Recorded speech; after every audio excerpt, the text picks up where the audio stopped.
Su snow cây bông play tắt nền nức sông về bên đâu thế ri học đàn snom tắt nền bố trẻ chật crom kri rung tắt về đi không nhìn smileรู้ขนมนี้จีบร้องปนสู้อดทนตักแน่กัดตราสร้างกำปรูสวาไม่อัดใบคลาดมีนตีลายมองเอ่ยนิ่งห่างตกเสย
ประหยัดเต็งลูกดังคัง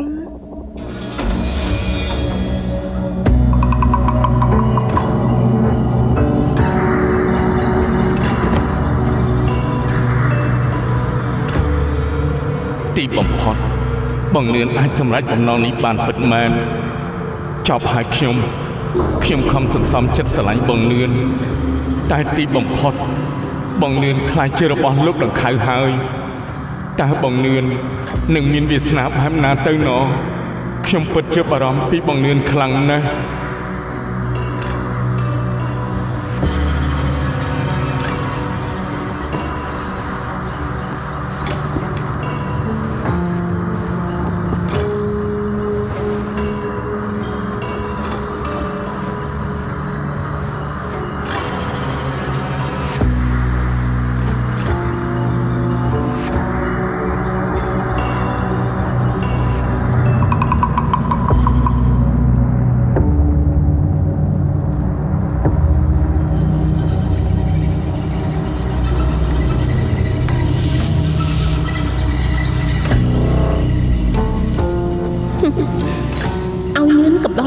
ก็ជារឿងល្អម្យ៉ាងដែរមកជាមានរឿងច្រើនទីដែលនឹងកើតមានឡើងនៅក្នុងផ្ទះមួយនេះចាំមើលតើរឿងមួយនេះនឹងទៅជាយ៉ាងណា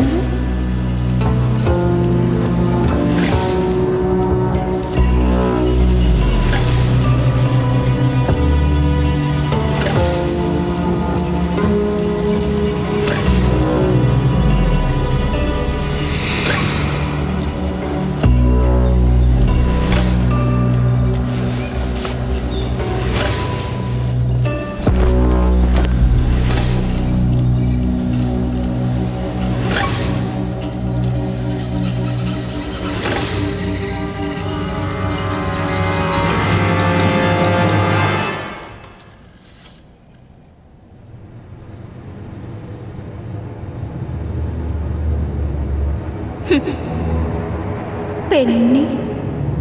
ខ្ញុំបានជោគជ័យជំហានដំបូងហើយអរគុណលោកសេដ្ឋីនីដែលបានសម្រេចបំណងរបស់ខ្ញុំនេះ ខ្ញុំជឿជាក់ថាមិនយូរទេខ្ញុំនឹងមានដំណក់ឈាមរបស់លោកដង្ខៅព្រោះជីដូននិងម្ដាយរបស់ខ្ញុំសុទ្ធតែជាអ្នកសម្បូរកូនខ្ញុំសង្ឃឹមថាខ្ញុំក៏មិនខុសពីជីដូននិងម្ដាយរបស់ខ្ញុំដែរ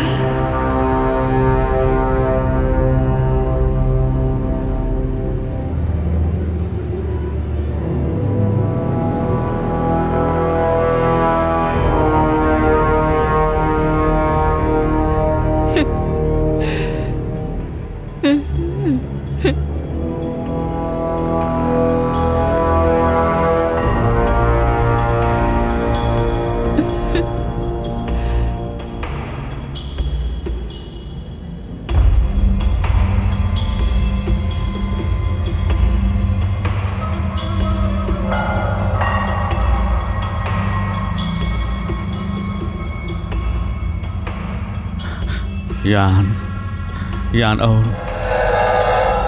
យ៉ានខ្ញុំគឺជានឿនណាលោកដង្ខៅនឿន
ហើយចំជាក់មនុស្សឬខ្មោចចេះ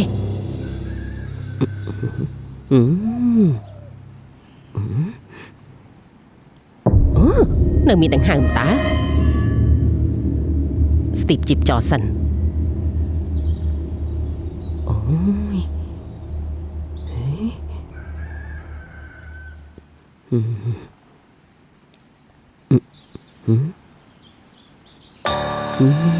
មានផ្ទៃពោះទៀតហើយជាកូនចៅអ្នកណាទៅណាមកណាណមើលទៅទឹកមុខគឺជាមនុស្សស្លូតបោតទៀងត្រង់តែអភ័ព្វនាងអានាង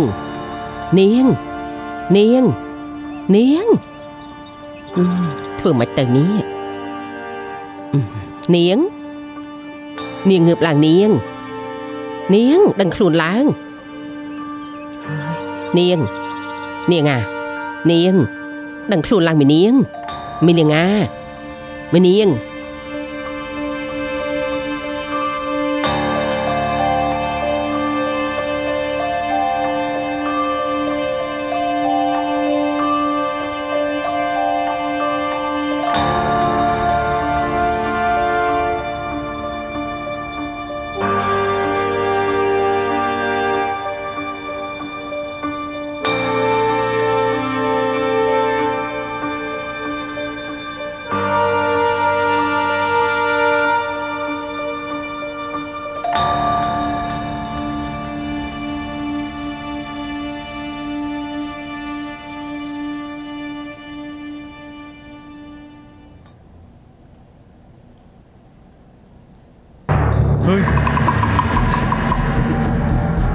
នរឿងអី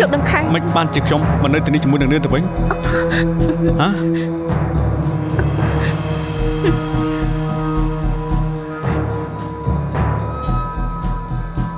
ប្រសាសន៍លោកដង្ខៅគឺយប់មិញនេះលោកដង្ខៅពិសាស្រាស្រវឹងខ្លាំងពេកក៏បាននាំខ្ញុំមកទីនេះមិនអាចទេខ្ញុំមិននឹងអាចធ្វើរឿងបែបនេះកើតទៅលោកដង្ខៅអាចធ្វើបែបនេះបានជាមួយនឹងនាងនោះដែលជាស្រីទាស័យដំបាញ់ម្នាក់នោះហេតុអីក៏លោកដង្ខៅជាមួយខ្ញុំលោកដង្ខៅបែរជាមានប្រសាសន៍បែបនេះទៅវិញណែលោកដង្ខៅ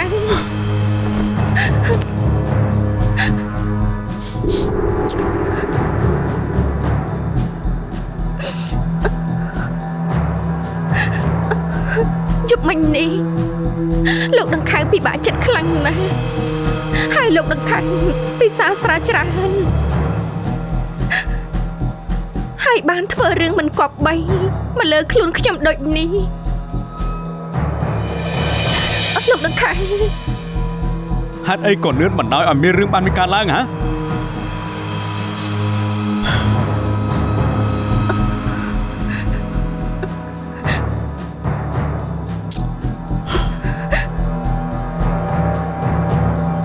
ខ្ញុំដឹងថាលោកដង្ខៅមានទោសទើបខ្ញុំមានបំណងចង់ជួយលោកដង្ខៅបែបនេះគឺនឿនកំពុងតែធ្វើឲ្យខ្ញុំមានទុកកាន់តែខ្លាំងថែមទៀតហើយហ៎មិនពិតទេគឺខ្ញុំគឺជាផ្កាយសំណាងរបស់លោកដង្ខៅទៅវិញទេហ៎ហើយនឿនចង់និយាយពីអីហ្នឹង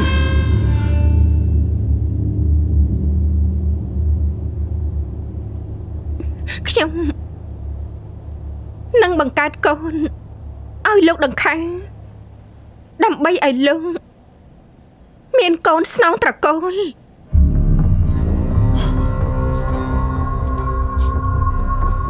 រឿងនេះមិនអាចទៅរួចនោះទេហើយលោកសេដ្ឋីនេះក៏មិនព្រមនោះដែរហើយនឿននេះក៏មានរឿងជាប់ខ្លួនទៀតណា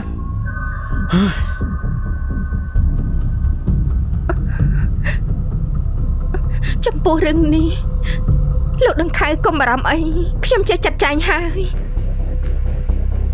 លោកដង្ខៅត្រៀមខ្លួនធ្វើជាឪពុករបស់គេទៅហើយតើខ្ញុំត្រូវដោះស្រាយយ៉ាងណាជាមួយលោកសេដ្ឋីនេះ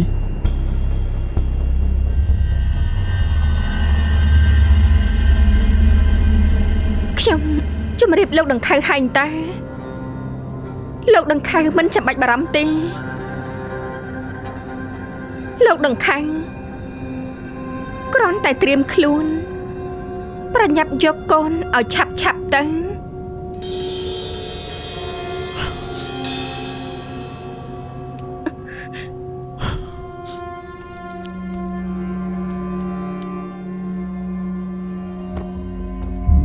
ដូច្នេះបើចង់សម្រេចបំណងធំនេះខ្ញុំសូមការអនុញ្ញាតពីលោកដង្ខៅរឿងមួយ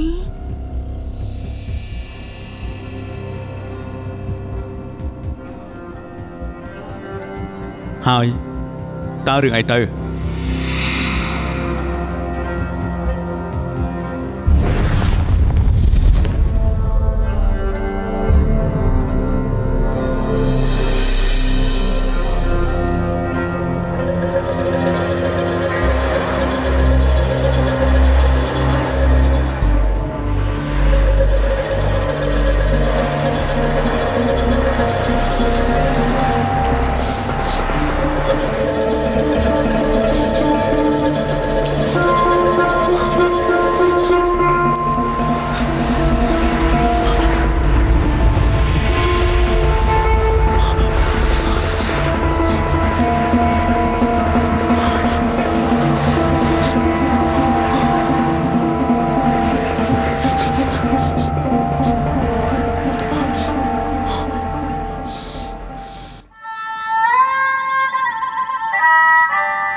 អេ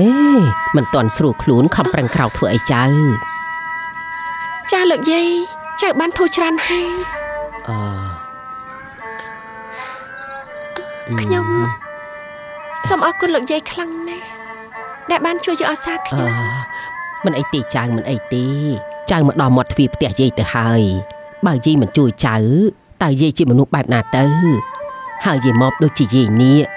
គឺត្រូវតែមានតួនាទីជួយសង្គ្រោះជីវិតមនុស្សដូច្នេះហើយជាពិសេសគឺមនុស្សស្រីដែលមានផ្ទៃពោះដូចជាចៅនេះផ្ទាល់តែម្ដងនេះពិតជាសំណាងរបស់ចៅខ្លាំងណាស់ការដែលចៅបានមកជួបលោកយាយដូចនេះ ហើយនេះចៅទៅណាមកណាបានជាមកដល់ទីនេះ ចាលោកយាយចៅបានធ្វើដំណើរតាមទូដើរដោយជើងសំរតេះអ្នកស្រុកជីដើរកាត់ព្រៃចូលភូមិរហូតបានមកជួបលោកយាយនៅទីនេះ ហើយហេតុអីបានជាចៅមានដំណើរជីវិតរស័ព្ទអណ្ដែតបែបនេះ រឿងរបស់ចៅវែងឆ្ងាយខ្លាំងណាស់លោកយាយ មើលទៅចៅអស់កម្លាំងណាស់ហើយមិនចាំបាច់ប្រាប់យាយក៏បានដែរព្រោះយាយមើលទៅចៅយាយក៏ដឹងថាចៅជាមនុស្សមានវិបត្តិជីវិតទៅហើយហេតុនេះយាយមិនទាមទារឲ្យចៅរាយរាប់ប្រាប់យាយនោះឡើយ តែលោកយាយបើសិនជាមានឱកាសចៅនឹងនិទានរឿងរបស់ចៅឲ្យលោកយាយបានស្ដាប់ ចៅសម្រាប់វិញចុះចាំយាយរកដាំបបរឲ្យចៅហូបអរគុណលោកយាយមិនអីទេចៅមិនអីទេ ចៅអាចធ្វើខ្លួនឯងមិនបានទេចៅត្រូវសម្រាប់ឲ្យស្រួលខ្លួនសិនចាំពេលមានកម្លាំងដូចដើមចាំអំរើយាយម្ដងណា ចាលោកយាយសម្រាប់ចុះ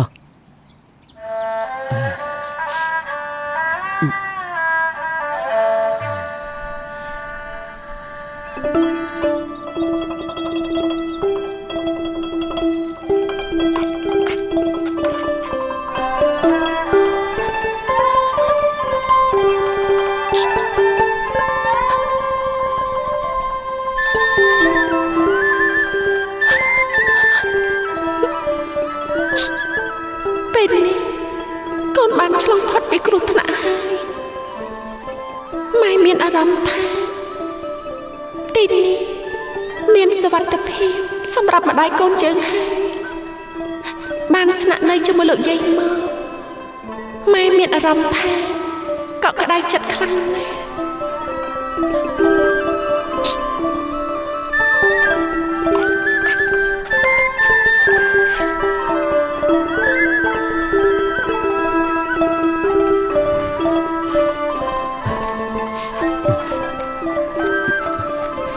សម្រាប់ទៅណាចៅ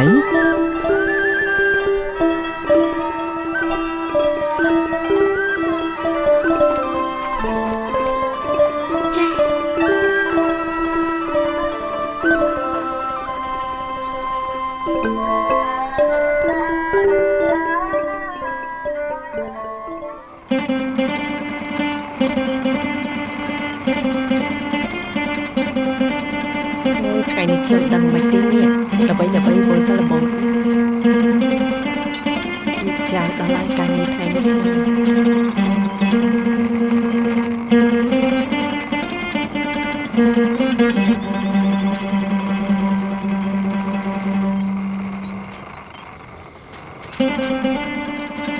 លោកបងលោកបង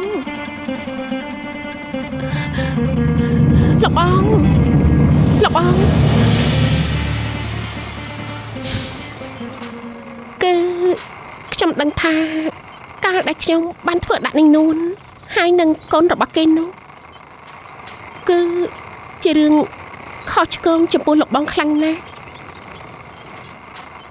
តែដូចដែលលោកបងដឹងស្រាប់ហើយថារឿងនេះគឺខ្ញុំមានផលវិបាករបស់ខ្ញុំ ហេតុនេះខ្ញុំសូមសំណូមពរលោកបងបំភ្លេចគ្រឿងនាងនួនហើយនឹងកូនរបស់គេចោលទៅដើម្បីឲ្យជ្រះស្រឡះនៅក្នុងចិត្ត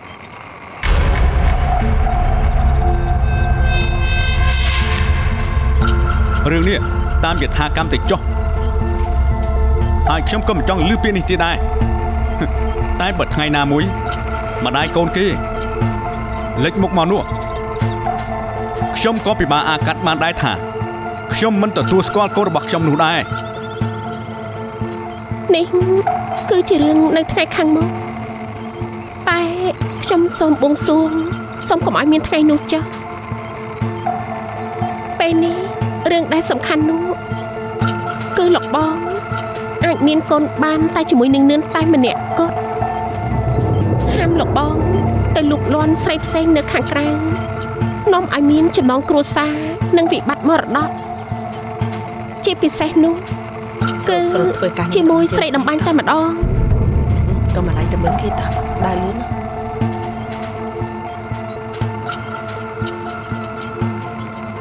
អរគុណនៅតែចិត្តអូនហើយអូនទុកចិត្តចុះបងមាននឿនអាចបង្កើតកូនឲ្យបងបាននោះគឺបងស្កប់ស្កល់ហើយពីព្រោះនឿនពូកែថ្នាក់ថ្នមខ្លាំងណាស់ បងទៅមើលចំការសិនហើយណា ចាស់លោកបង ទៅហើយ សូមចេញលោកបង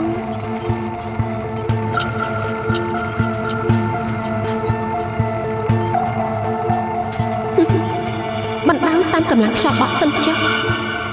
លទ្ធផលពុំមែនមាននៅថ្ងៃនោះឡើយមកchỉមានព្យុះភ្លៀងច្រើនទៀតដែលត្រូវឆ្លងកាត់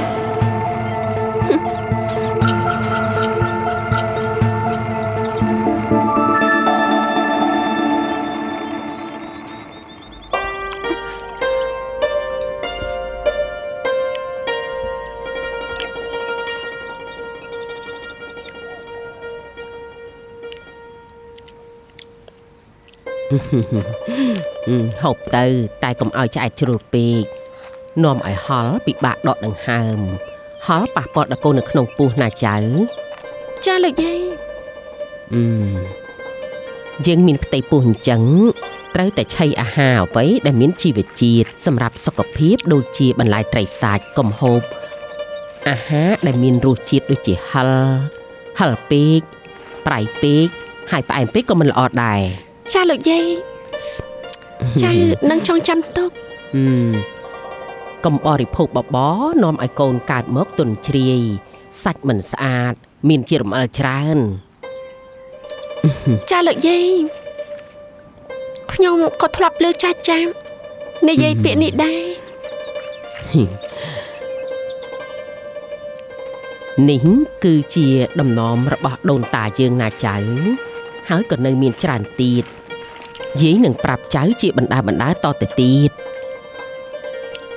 ចាលោកយាយ ចៅស្នាក់នៅជាមួយនឹងយាយហើយយាយជាយាយម៉បរស់នៅតែម្នាក់ឯងគ្មានកូនចៅអីទេមានតែបងប្អូនសាច់ញាតិនៅឆ្ងាយយូរទើបជួបមុខគ្នាម្ដង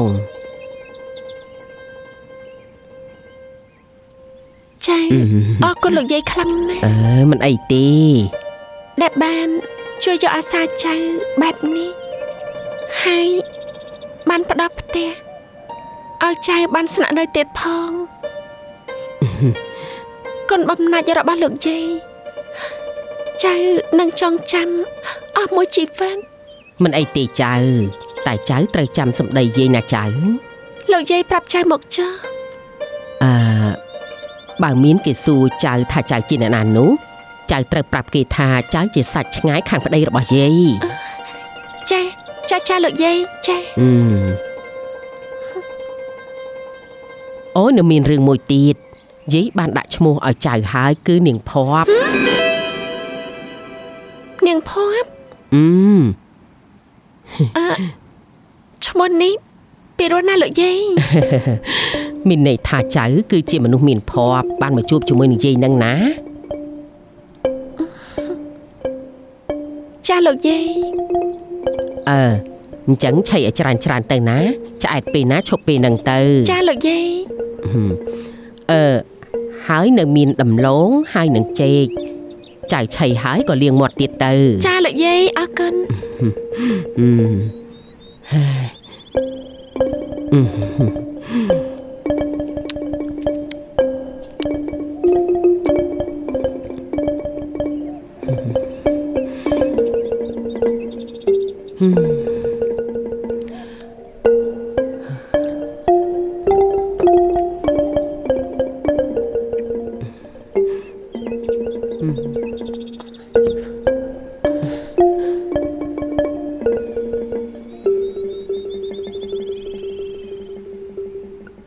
ណែនាងដុំ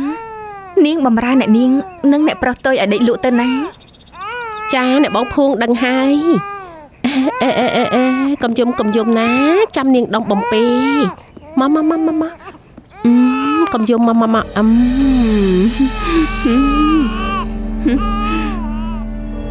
នេះលោកស្ថីនេះមិនស្រួលខ្លួនណា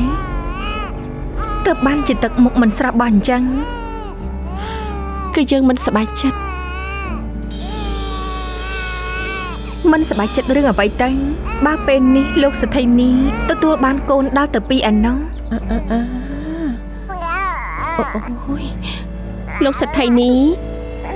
អ្នកនាងតូចចន្ទទីយកមិនបាត់សោះខ្ញុំសុំយកនាងចន្ទទីទៅលងនៅខាងក្រៅសិនហើយ ទៅចា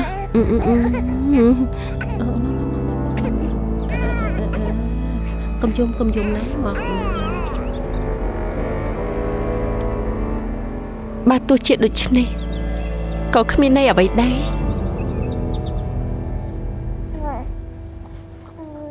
ព្រោះនេះជាកូនប្អូនស្រីជាដូនមួយខ្ញុំឪពុកម្ដាយគេឲ្យយកមកចិញ្ចឹមធ្វើជាកូនធွာប៉ុណ្ណោះឪពុកម្ដាយកូនគេនៅទ្របគ្នាដដែលហ្នឹង តែខ្ញុំយល់ថាវាក្រនបើជីងលោកស្ថីនេះគ្មានកូនសោះនោះដែរលោកស្ថីនេះមានគួរច្រើនលើកហើយតែមិនគង់ហើយកូនក៏រលូតរហូតសំបីតែគ្រូពេទ្យ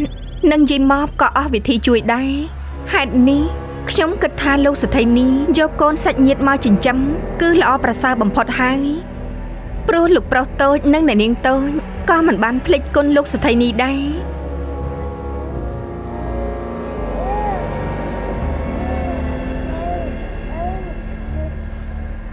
យើងក៏យល់បែបនេះដែរនឹងភួង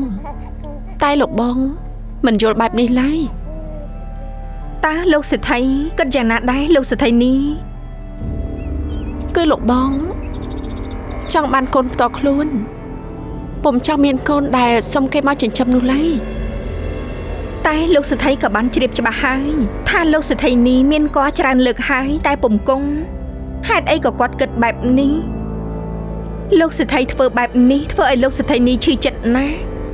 មែនហើយតែអ្វីដែលធ្វើឲ្យយើងឈឺចាប់បំផុតនោះគឺជា រឿងអ្វីទៅលោកស្ថីនេះ លោកបងមានប្រសាសន៍ថា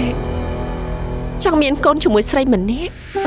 ស្រីម្នាក់នោះតើជាអ្នកណាទុកឲ្យនាងភួងជាអ្នកចាត់ការទៅ លោកបងគ្រាន់តែចង់រកមនុស្សស្រីមកបង្កើតកូនឲ្យតែប៉ុណ្ណោះពុំមែនយកមកធ្វើជាប្រពន្ធនោះឡើយ ហើយចុះលោកស្ថីនេះគិតយ៉ាងណាចំពោះរឿងនេះ យើងមិនព្រមជាដាច់ខាត ត្រូវឲ្យលោកស្ថីនេះកុំព្រមតាមលោកស្ថីឲ្យសោះណា រឿងនេះយើងចេះគិតគូរហើយយើងមិនល្ងងឲ្យលោកបងមានស្រីនៅខាងក្រៅដើម្បីមានកូនស្នងតកូននោះឡើយព្រោះយើងនឹងអត់តម្លៃ ចាត្រូវឲ្យលោកស្ថីនេះ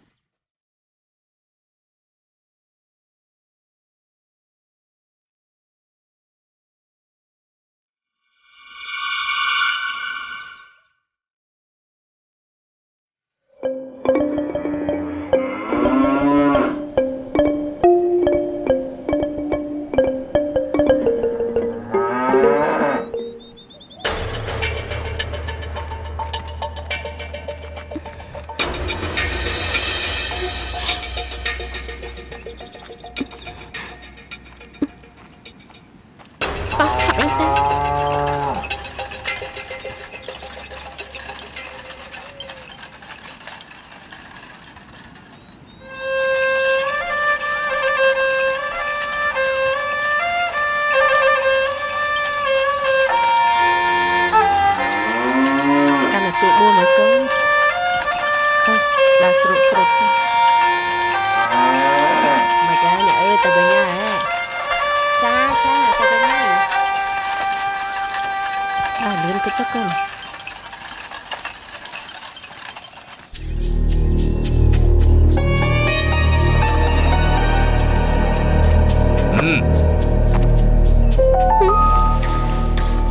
ណាបងឆៃស្អុយខ្លាំងណាស់ នេះគឺជាប្រអប់ដៃរបស់នាងនួន បានហើយបងយកចេញទៅស្អុយខ្លាំងណាស់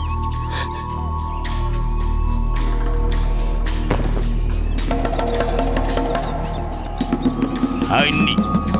ជាបង្វិចខោអាវរបស់នាង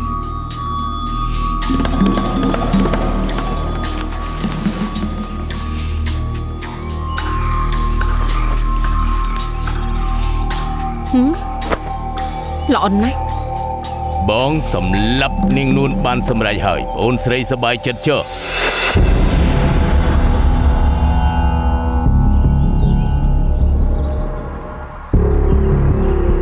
ល្អណាស់ខ្ញុំក៏មិនភ្លេចការសន្យារបស់ខ្ញុំដែរនេះជាប្រាក់រង្វាន់តាមពាក្យសន្យា អរគុណប្អូនស្រីសេដ្ឋីនេះ លោកបងឆៃថ្ងៃក្រោយបើគ្មានការអីនោះទេ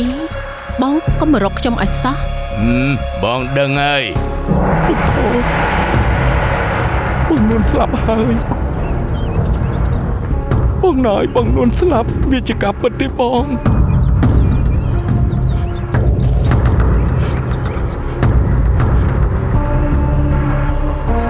ខ្ញុំទៅមុនហើយ បងសូមទោសផងប្អូនស្រីសេដ្ឋីនេះដែលបងកុហកអូនថាបងបានសម្លាប់នាងនួននោះបើបងមិនកុហកនោះទេបងក៏មិនបានរង្វាន់ពីប្អូនដែរបងយករង្វាន់ពីប្អូនសិនរួចហើយចាំតាមសម្លាប់នាងនួនជាក្រោយតែបងរកគេមិនឃើញសោះតម្រុយបន្តិចក៏គ្មានតែបងគិតថាថ្ងៃណាមួយបងមុខជាជួបនាងនួននោះ អ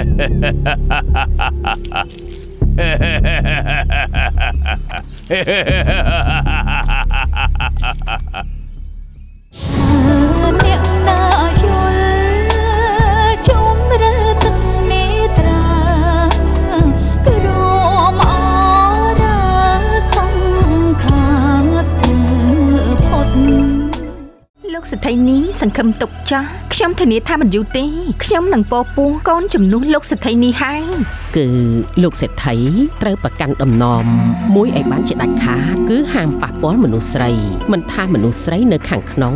ឬក៏ស្រីនៅខាងក្រៅនោះទេបើលោកសេដ្ឋីកាន់ដំណំនេះមិនបាននោះទេកូនក្នុងផ្ទៃរបស់លោកសេដ្ឋីនេះនោះនឹងមិនគង់នោះឡើយ ស្រីដំបាញ់ម្នាក់នោះពិតជាមិនធម្មតាមែន គេដូចចលាំងចាំងដល់ហើយបើទុកគេតទៅទៀតថ្ងៃណាមួយប្រឆាំងជាមួយលោកដង្ខៅទៀតផង មិនអាចឲ្យពួកគេមានថ្ងៃនោះបានឡើយ អញជាអ្នកណាអញមកមានកាអី យើងមកយកកៅភ្នែករបស់នាងឯង ខ្ញុំអត់ខើទេអើយកុំធ្វើបាបខ្ញុំកុំធ្វើបាបខ្ញុំខ្ញុំខំកំប្រុសចា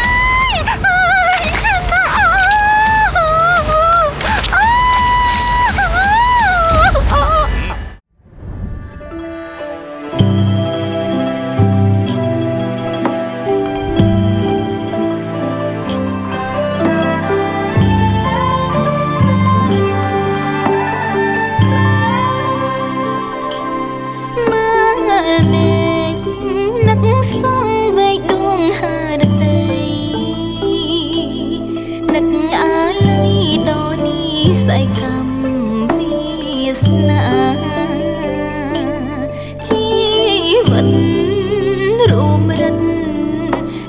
ភាពឈឺចាប់ពើផ្សាឆ្លងវិវត្តសង្សារកំសត់គ្មានត្រើយទឹកភ្នែករែកពុនទំងន់វាសនាកាយវាចាចិនដារងទុកគ្មានស្បាយធរណីសង្ស័យខ្ញុំហើយមិនដេចព្រះលោកកនតែនឹងខ្ញុំអ្វីម្ល៉េះ